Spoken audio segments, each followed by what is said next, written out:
Advice to a single-by-choice woman.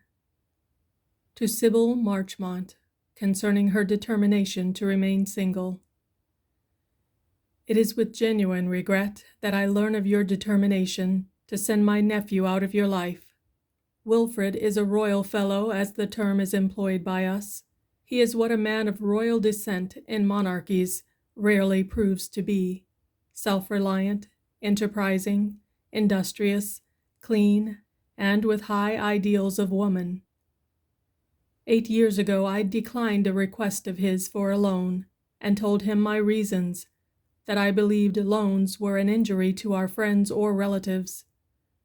My letter seemed to arouse all the strength latent in his nature, and he has made a remarkable record for himself since that time.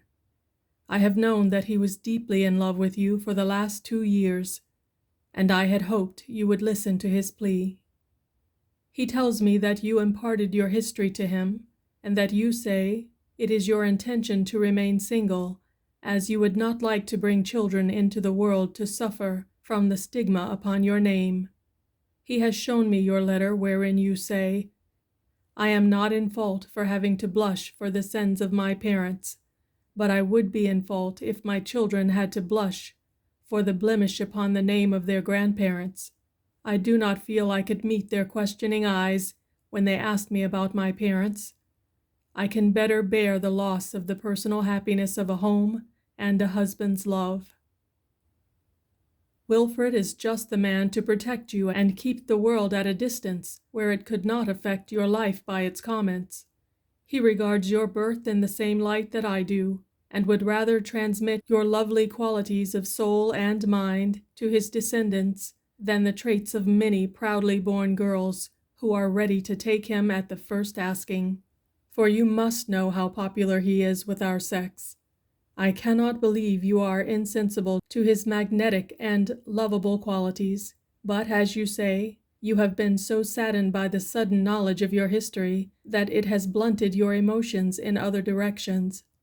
I can only hope that this will wear away, and that you will reconsider your resolve and consent to make Wilfred the happy and proud man that you could by becoming his wife. Never forget that God created love, and man created marriage. And to be born of a loveless union is a darker blight than to be born in love without union. But what I want to talk about now is your determination to live a single life and to devote yourself to reclaiming weak and erring women. You are young to enter this field of work, yet at 24 you are older than many women of 35, because you have had the prematurely ripening rain of sorrow on your life. I know you will go into the work you mention with the sympathy and understanding which alone can make any reformatory work successful. Yet you are going to encounter experiences which will shock and pain you in ways you do not imagine now.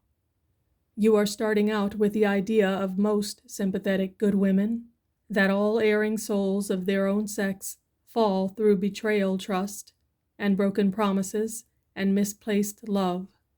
Such cases you will encounter, and they will most readily respond to your efforts for their reformation. But many of those you seek to aid will have gone on the road to folly through mercenary motives, and this will prove a vast obstacle.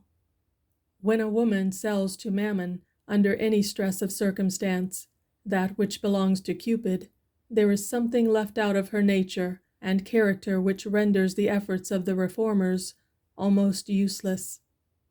You know all real, lasting reform must come from within. The woman who has once decided that fine apparel and comfort and leisure are of more value to her than her virtue usually reaches old age or disease before the reformer can even gain her attention. You will find many such among your protégés, and you may as well leave them to work out their own reformation and turn your energies to those who long for a better life.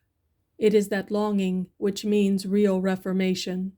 To paraphrase an old couplet, the soul reformed against its will clings to the same old vices still. I do not believe in a forced morality, save as a protection to a community. I believe in it as a legal fence, but it possesses no value as a religious motive. It helps to save society some annoyance, but it does not materially improve the condition of humanity. Such improvements must come from the desire of men and women to reach higher standards. So, after you have planted a little seed in the mind of the mercenary Magdalene, which may in time sprout and grow, pass on and find those who have gone wrong from other causes, and who are longing for a hand to lead them right. And of all things, do not expect a girl who has lived in the glare of red lights and listened to the blare of bands, and worn the oftentimes becoming garb of folly, and stimulated her spirits with intoxicants.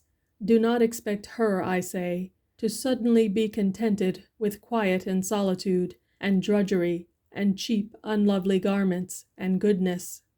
Give her something to entertain her, and to occupy her mind. Give her something to live for, and hope for, and to be pleased over, besides the mere fact of reformation.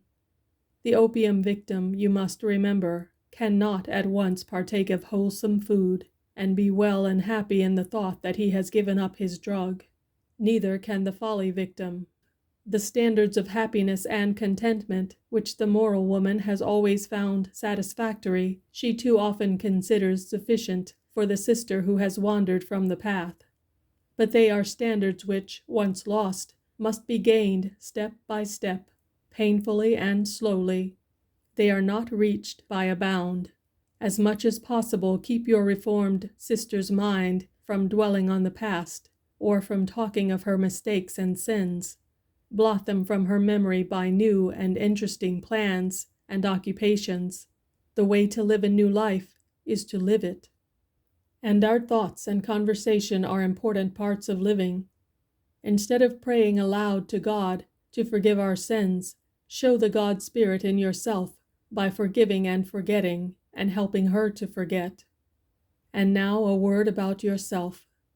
You are 24, lovely, sympathetic, fond of children and animals, wholesome and normal in your habits, without crankiness, and popular with both sexes.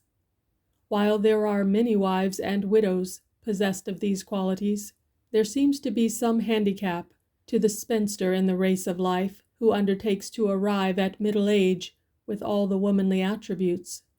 Almost invariably, she drops some of them by the wayside. She becomes over-orderly and fussy, so that association with her for any length of time is insupportable, or careless and indifferent.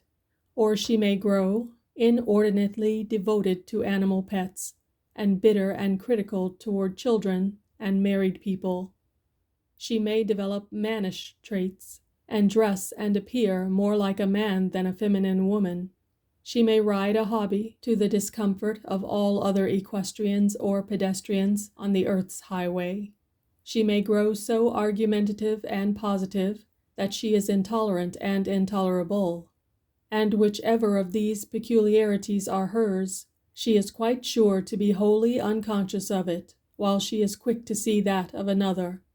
Now watch yourself, my dear Sybil, as you walk alone toward middle life. Do not allow yourself to grow queer or impossible. It was God's intent that every plant should blossom and bear fruit, and that every human being should mate and produce offspring. The plant that fails in any of its functions is usually blighted in some way, and the woman who fails of life's full experiences seems to show some repellent peculiarity. But she need not, once she sets a watch upon herself. She has a conscious soul and mind, and can control such tendencies if she will. It is unnatural for a woman to live without the daily companionship of man. The superior single woman must make tenfold the effort of the inferior wife to maintain her balance into maturity because of her enforced solitude. As the wife-mother grows older, she is kept in touch with youth and with the world, while the opportunities for close companionship with the young lessen as the single woman passes 40, unless she makes herself especially adaptable, agreeable, and sympathetic. And this is what I want you to do. At 24, it is none too soon to begin planning for a charming maturity. If you are determined upon a life of celibacy, determine also to be the most wholesome and normal and all-around liberal, womanly spinster the world has ever seen. Peace and happiness to you in your chosen lot. End of Advice by Ella Wheeler Wilcox.